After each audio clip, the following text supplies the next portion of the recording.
Hello, everyone, and I am back with a new review and with new glasses, as you can see.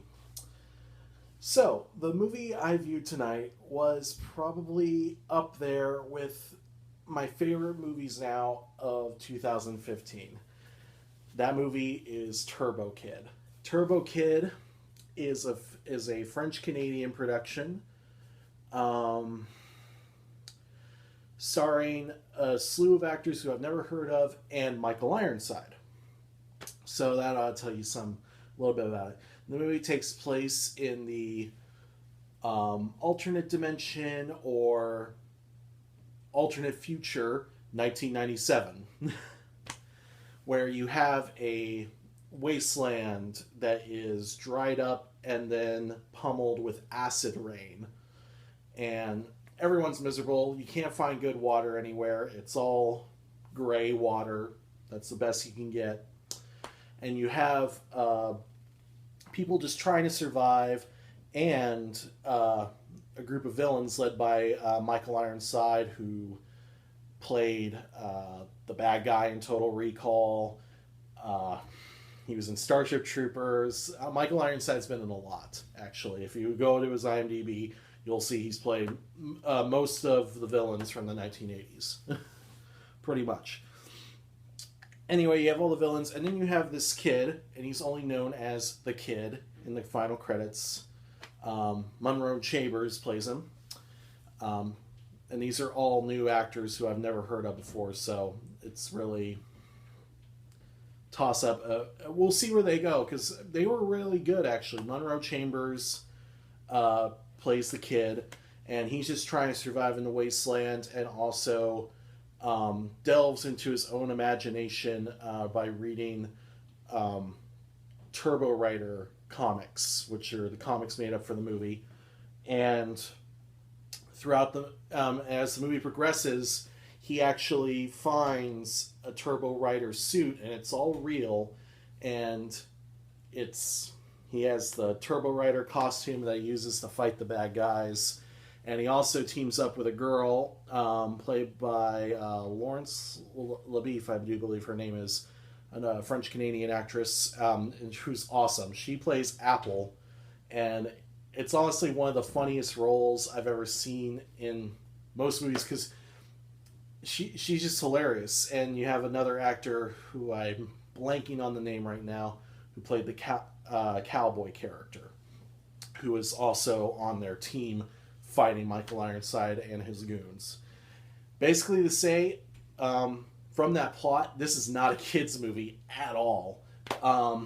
It is far from a kid's movie. Like, it is honestly, let me put it this way. If I were, to make a blurb, writing a review that they would put over this movie, I would say it has the charm of the Lego Movie and the gore of Peter Jackson's Dead Alive.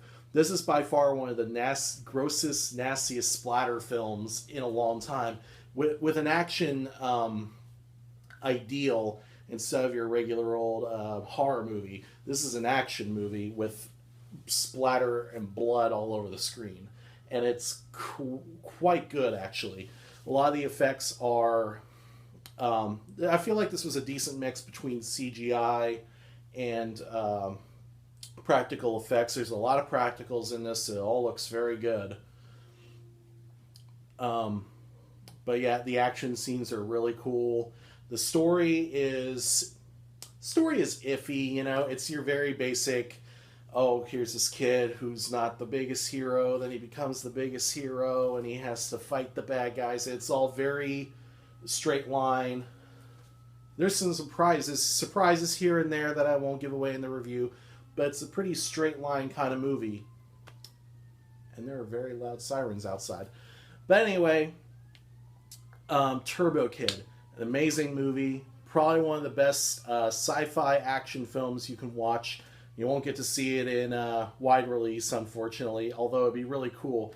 This movie is unrated, because I'm sure my best guess would be, oh, they took it to the MPAA, but the MPAA said, you have to trim a little bit of the gore, and they said no. So, It's unrated. It is in limited release. I did see it was playing at the Hollywood Dormont Hollywood Theater, I think, in Pittsburgh, where I was going to originally see it, but then I saw it was available on iTunes for VOD.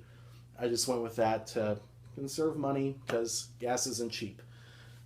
Speaking of which, with Turbo Kid, no cars in this movie, and it's been compared to Mad Max a little bit, but in a different sort of way. One reviewer described it in a blurb I saw on Google, Mad Max with BMX bikes, and that's a very fair comparison.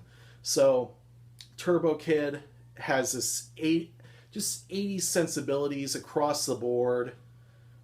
There's just so much to unpack with this movie and talk about, but I think you really need to see it yourself. It's by far, next to Mad Max Fury Road, one of the most colorful post-apocalyptic movies you'll see in a long time.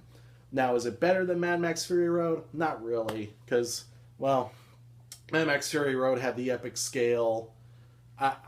I'll just leave it at that. I don't need to make comparisons. They had a studio backing them. What am I going to say? This is an independent film that has enough heart and charm to really draw you in. So I would highly recommend you check out Turbo Kid. If you like action, it's here. If you like comedy, it's here. If you like really fun characters, it's all here. And if you're a fan of bloody splatter gore all over the place, Turbo Kid is your movie. Check out Turbo Kid. It's on iTunes and it's in limited release. So I will be back with more reviews this weekend, hopefully. So keep an eye out for that. Remember to like and subscribe down below wherever you're watching the video, or check out my YouTube channel, Bad Craziness 16, for more reviews, past reviews, and really that's all I have to say for this evening. So hope you enjoyed the review, and until next time, keep watching movies, and I will keep telling you about them. I'll work on a better catchphrase. Anyway, have a good night. Thank you all.